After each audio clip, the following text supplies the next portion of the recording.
विदेशी हुकूमत से भारत की दासता को मुक्त करने के लिए ही भगवान बिरसा मुंडा ने अपना बलिदान दिया था। और भगवान बिरसा मुंडा का यह योगदान 15 नवंबर की तिथि प्रधानमंत्री मोदी जी ने जनजाति गौरव दिवस के रूप में उसको आयोजित करने का निर्णय लिया। और ये वर्ष 150 वर्ष उनकी जयंती के पूरे हो रहे हैं। हम सब के लिए गौरव की बात होनी चाहिए कि इस अवसर पर हम धरती आबा के रूप में विख्यात बिरसा मुंडा जी को भी श्रद्धांजलि अर्पित करेंगे। बाबा साहब डॉक्टर भीमराव अंबेडकर जो भारत के संविधान के शिल्पी हैं। भारत का संविधान दुनिया का सबसे बड़ा संविधान है। भारत को उत्तर से दक्षिण, पूरब से पश्चिम एकता के सूत्र में जोड़ता है। भारत के प्रत्येक नागरिक को एक समान मताधिकार के उपयोग की स्वतंत्रता देता है, चाहे वह पुरुष हो, महिला हो।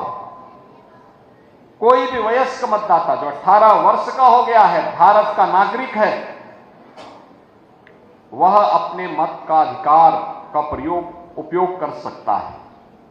कि भारत के संविधान की ताकत है कि भारत की आम जनता भारत की सरकार को चुनती है। सरकार को चुनने के लिए हमें किसी बाहरी ताकत के सहयोग की आवश्यकता नहीं पड़ती। मतदाता जिसके समर्थन में मत कर देता है, वह विजयी बनकर के, प्रतिनिधि बनकर के सरकार के गठन में अपना योगदान देता है। ये ताकत किसी ने दी तो बाबा साहब डॉक्टर भीमराव अंबेडकर ने दी। और बाबा साहब भीमराव अंबेडकर ने देश के अनुसूचित जाति, जनजाति, दबी कुचली जातियों से एक बात को कहा था, आगे बढ़ना है तो जीवन में सकारात्मक भाव को आप लेकर के आगे बढ़िए। सकारात्मक भाव से आगे बढ़ेंगे, आपका जीवन यशस्वी हो जाएगा।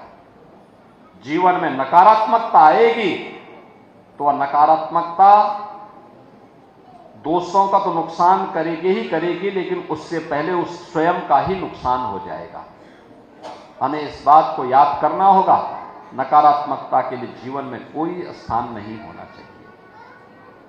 उन्होंने युवाओं को अधिक से अधिक अध्ययन करने के लिए प्रेरित किया, अधिक से अधिक अध्ययन करने के लिए प्रेरित किया।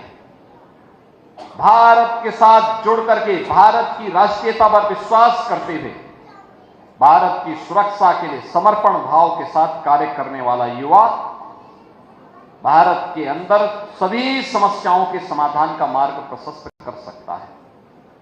और यही शिक्षा हमारे संतों की है, हमारे महापुरुषों की है,